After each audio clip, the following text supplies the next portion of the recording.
Hello guys, welcome to मंथन edu camp. और आज हम पढ़ने जा रहे हैं एनआईओएस की book social science class 10th का चैप्टर 1 द एंशियंट वर्ल्ड। इसमें है द ब्रॉन्ज एज। गाइस, इस ब्रॉन्ज एज में हम 4 सिविलाइजेशंस पढ़ेंगे धीरे धीरे। ये वीडियो शॉर्ट हो इसीलिए मैं इसमें आपको सिर्फ मेसोपोटामियन सिविलाइजेशन ही पढ़ाऊँगी। So let's start the video. तो जो द ब्रॉन्ज एज, ओके, जो ब्रॉन्ज एज था ये शुरुआत हुई इसकी मेटल कॉपर से। ब्रॉन्ज एज में फर्स्ट मेटल जो था कॉपर, उसका यूज़ हुआ, ओके। और इसी ब्रॉन्ज एज में जो चाल्कोलिथिक कल्चर हम कहें वो स्टार्ट हुआ था।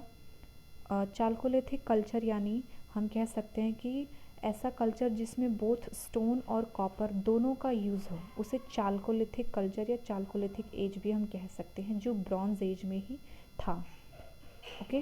तो इसे हम चाल्कोलिथिक एज भी कह सकते हैं और ब्रॉन्ज एज भी कह सकते हैं, ओके।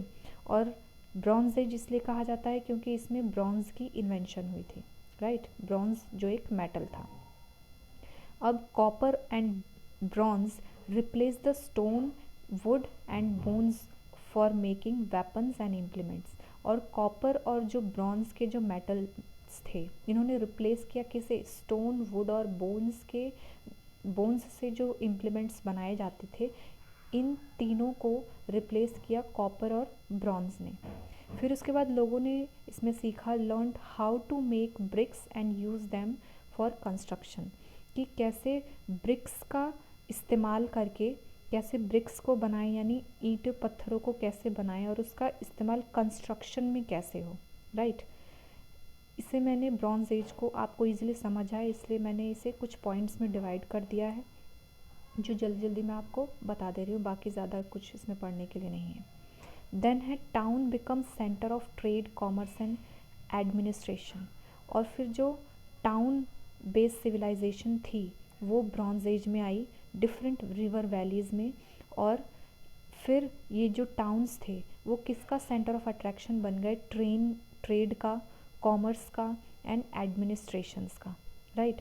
तो जो ब्रॉन्ज एज था इसमें लोगों ने बहुत ही सीखा, build great civilisations, okay, and made significant contributions. और इसी एज में बहुत ही इम्पॉर्टेंट कॉन्ट्रीब्यूशंस दिए, राइट। और इसी ब्रॉन्ज एज को 4 पार्ट्स में डिवाइडेड है। Mesopotamian, Egypt, India and China की सिविलाइजेशंस, जो हम इसी ब्रॉन्ज एज में पढ़ेंगे कि इसी ब्रॉन्ज एज में इन चारों जो देशों का क्या कॉन्ट्रीब्यूशन रहा है। तो हम शुरू करते हैं मेसोपोटामियन सिविलाइजेशन से, ओके। तो जो मेसोपोटामियन सिविलाइजेशन थी, ये जो मेसोपोटामियन जो लैंड है ये 2 रिवर्स के बीच में पड़ती है, टिग्रीज एंड यूफ्रेट्स, जो आज के मॉडर्न डे में इराक में पाई जाती है, राइट। तो ये जो 2 रिवर्स थी, जब इनमें फ्लड आता था, राइट, तो इस प्रोसेस में जो बहुत सारा सिल्ट जो होता था, एक पदार्थ, वो डिपॉजिट हो जाता था इसके आसपास के एरियाज़ में। तो उसकी वजह से क्या होता था, ये फर्टाइल हो जाती थी ज़मीन, ये बहुत उपजाऊ ज़मीन हो जाती थी, जिसकी वजह से इसमें इंक्रीजिंग ऑफ फूड प्रोडक्शन हो जाता था। ज़मीन उपजाऊ होने की वजह से इसमें खेती बहुत अच्छी होती थी, जो किसे अट्रैक्ट करती थी? ऑब्वियसली जब फूड प्रोडक्शन जहाँ बढ़ेगी लोगों की, तो और भी चीज़ों को वो अट्रैक्ट करेगी।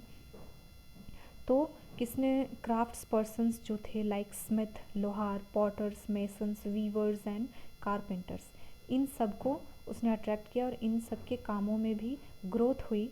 और उसका रिज़ल्ट क्या हुआ कि ये अपने प्रोडक्ट्स को अपनी नेसेसिटी के अनुसार एक्सचेंज करते थे, ठीक है, गुड एक्सचेंज। क्योंकि उस समय पर मे बी जो सिक्के वगैरह थे, मनी का सिस्टम नहीं आता, तो बार्टर सिस्टम चलता था। दे कैरिड ट्रेड्स, मतलब जब इनका ज़्यादा वो होने लगा, प्रोडक्शन होने लगा, तो इन लोगों ने क्या फिर ट्रेडिंग शुरू कर दी ज़्यादा, बहुत दूर दूर देशों में, जैसे इंडिया में। तो इनके ट्रांसपोर्टेशन का रास्ता क्या था? Carts, vegans, boats and ships द्वारा ये अपनी ट्रांसपोर्ट करते थे, लाइक, राइट। तो इन्होंने फिर उसके बाद धीरे धीरे राइटिंग भी डेवलप की। इनकी जो स्क्रिप्ट्स थी उसमें ज़्यादातर किसके सिम्बल्स किसके कलेक्शंस मिलते थे, सिम्बल्स एंड पिक्चर्स के। I will show you the pictures of their scripts. ये उनकी स्क्रिप्ट है, राइट। इसमें आपको दिखेंगे पिक्चर्स के और सिम्बल्स के आपको कलेक्शंस मिलेंगे।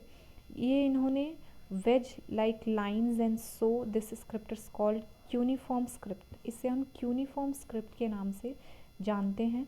ये आपको बुक में ईजिली मिल जाएगा, राइट। इसे क्यूनिफॉर्म स्क्रिप्ट, उनकी मेसोपोटामियन सिविलाइजेशन की इस स्क्रिप्ट को हम क्यूनिफॉर्म स्क्रिप्ट कहेंगे, राइट।